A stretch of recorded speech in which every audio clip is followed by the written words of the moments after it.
Hello and welcome back.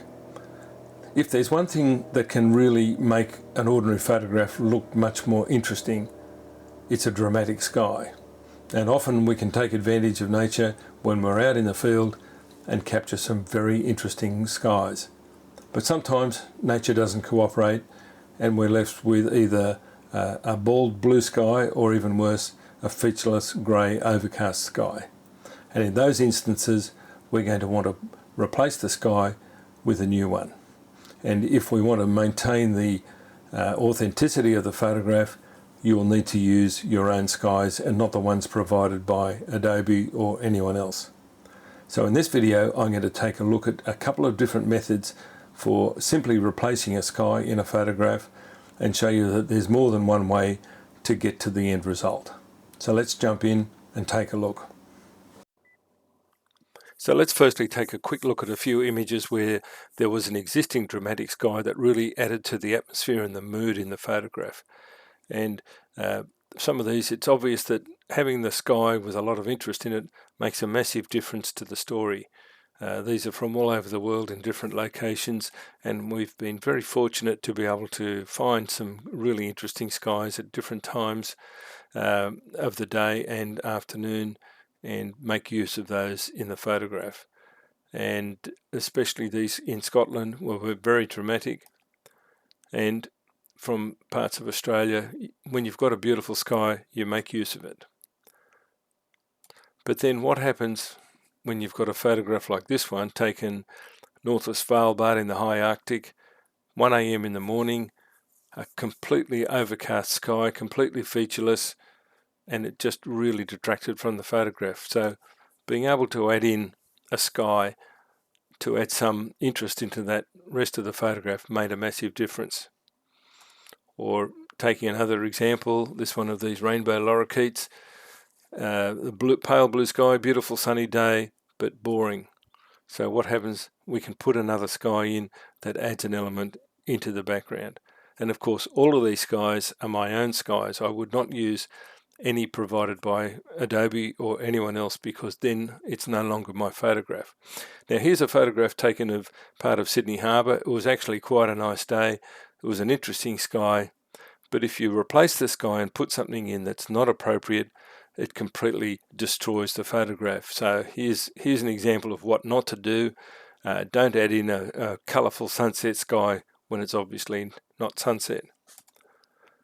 And looking at these, I've used these photographs to create some interesting whimsical compositions.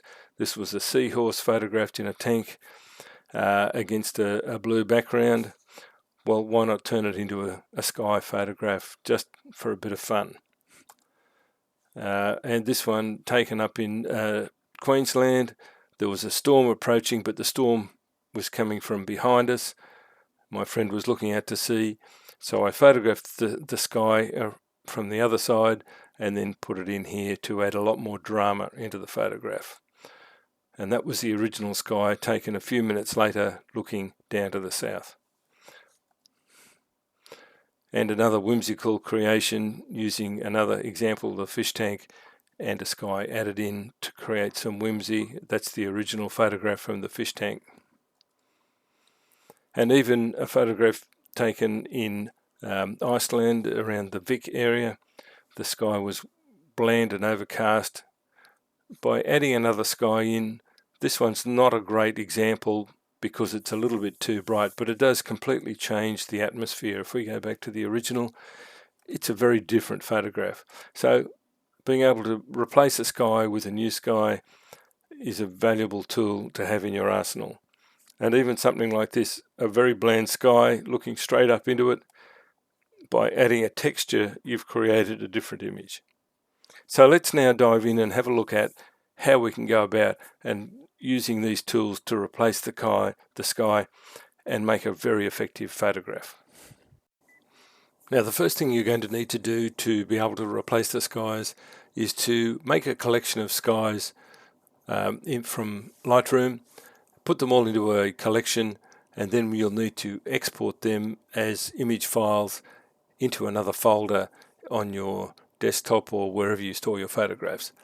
And unfortunately, you can't access a collection from Photoshop, because we need to use Photoshop to add our skies in. We can't do any of this in Lightroom. So what I've done is I created a collection. I went through all my photographs, picked out a number of ones that had interesting skies in them. I could probably find a few more now if I wanted to, and I made a collection. Then I exported them and I saved them all as TIFFs, just to make life easier.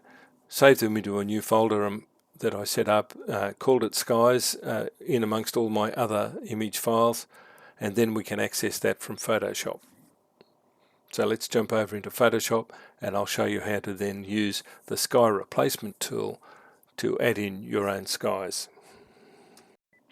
So here we are in Photoshop, and we're using the example of the polar bears because this one has a few little tricky parts about it that we need to do some modification with.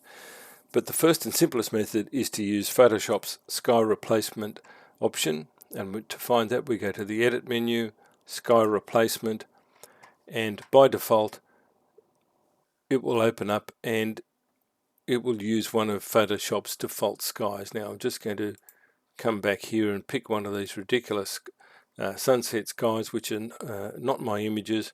We can look at that and you can see that it's a terrible image, and it's also done some terrible masking around here. But the most important thing we need to do is we need to ignore all of those skies provided by Adobe, and we need to add our own skies. So what we do is we click on the little down arrow next to the thumbnail in this sky replacement panel, select the cogwheel, select Get More Skies, and then we import images. And then you navigate back to wherever your folder is where you saved those skies out from Lightroom or wherever else you've located them from. So let's just file through, select skies, and you'll see there's a number of skies here. Now it seems that Photoshop will want them as TIFF format. I've got some raw files in there. It's best if you do the adjustments, exports them as TIFFs, and then there won't be any issue. Now I've already imported these skies, so we're going to go down and find my skies, which are starting from about here, and choose something that's a little bit more appropriate. Now one of the things that you just need to remember is that you don't need to have a photograph that's just purely sky. You can have some land in the photograph, and you can scale up or down the sky to suit the image. So let's just choose this one, which I think is the one I used previously, and it will replace the sky. We'll click OK, and Photoshop will generate a group of layers that includes the sky and some masking and some adjustments. And in this instance, I think the sky is a little bit too bright, so what I'm going to do is just drop the opacity. You click on the group itself and reduce the opacity, and you can see that I can just bring it down to the point where there's a little bit of texture coming in. If I turn that off, there was my bald sky. I've now added a little bit of texture. But one thing we can see with this photograph, if we zoom in, is that the masking didn't do a great job. And that's because there's not much difference between the white of the polar bear and the white of the sky, and Photoshop's had a bit of trouble trying to identify the edges. So if we come down to this layer that has the sky in it and the mask, if we click on the mask, Alt and click on the mask again, we can overlay the mask on the image, and we can see here where the edge of the bear is partly being included in the sky. So to rectify that, we can get our brush tool, get black as our foreground color, find a nice soft edge brush, reduce the opacity down so that we can just build this up. I'll do this very quickly, but in reality you'd probably do it a little bit more carefully, and I can just paint in those areas where I think the masking has failed. It doesn't need to be perfect, and there should be a little bit of wrap around the of the edges where the sky, the light from the sky, is sort of wrapping around the edges of the bear, but there's a few areas where it's really just not quite right. So if we just do that, we can modify these masks and just fix up those little areas where it hasn't quite worked perfectly. So to go back to the image, we go back onto the mask, Alt and click again, and now that looks a lot more realistic. So that's the simple method. We'll use Photoshop's tool to replace the sky, importing our own skies, and then once we've got that group together, I'll just close that group up. I can change the opacity of that just to give me the fine adjustment I need. All I wanted was a little bit of texture added into the sky, and that's made a big difference over the original. Now, another way to replace the sky is the old school method that we used to use before Photoshop had the sky replacement tool. And so what we can do here is, where we have a fairly clear defined horizon line, we can do this very simply by making a selection, feathering it, and bringing another sky in. And this is quite a simple method, and that might be in some cases a little quicker than using the sky replacement tool. So the first thing we need to do is we need to make a selection of the sky, and we can go to our select menu, select sky, and once the software selects the sky, what we need to do though is to make sure that we get enough feathering at the edge of the horizon so that when we blend the sky in, that we don't get a harsh line. So to do that, what we do with the selection active, we go to the select, modify, expand, and a good number to work with is, say, something like 15 pixels. It might vary a little bit depending on your particular circumstances, but 15 is a pretty good option. Expand the whole mask by 15. Don't worry too much about these other little spots here, because the next thing we're going to do is we're going to feather that mask and provide a soft edge. Now we've expanded it by 15. We'll come back in and feather it. We won't feather it by the full amount of 15. We'll do it something a little bit less, 12, so that we do get a line just masking that edge of the horizon. So we've now done that. We've feathered that edge. You can't see it with the marching ants, but believe me, it is feathered.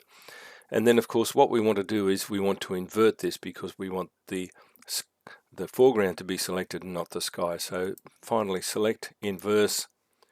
We now have the foreground selected, and with our active layer, if we just apply a mask to that layer, you'll see there the horizon line is soft. But once we drag in our other layer, we'll see how that works. And so the other image I have is this one, which was the storm brewing just a few minutes later after that original one was taken. But I think the lighting's a little bit the wrong way around. So what I'm going to do is to flip it horizontally. So I do Edit, Transform, Flip Horizontal. And so we now flipped it left to right. And now I can drag that in over the other photograph. So using the Move tool, clicking on the image, drag it up and drag it onto the other image. Now we're probably going to need to move this one around a little bit to get the best effect. And so at this stage, it's sitting above our layer with the mask, and that's not how we want it. So we move our layer with the mask above that layer, and we now have the sky below. Now, one of the really annoying things that they've changed in Photoshop is when you have multiple layers open and you click on one layer and then want to move it, it seems to jump up to the top layer. So to make sure that doesn't happen, if you hold down the Control key, and then you can move that sky around to the point where you think it's looking pretty good. I want that sort of line somewhere around the horizon, something like that. Gives me a good idea. That looks pretty good, and then we can do some further adjustments from there. But basically, replacing the sky, we have a very clearly defined line on the horizon. Provided you do feather that enough, you will get a very believable outcome, and then with a few more adjustments, you'll end up with a very interesting image. So our third and final method for replacing a sky involves no masking whatsoever. We're going to use the blend if options in Photoshop. And in this instance, this works really well where there is a lot of contrast between what you want to retain and what you want to mask. If there's a lot of shades of grey, it's not going to work. So in this instance, I've got a very bald sky and I've got some very contrasty trees.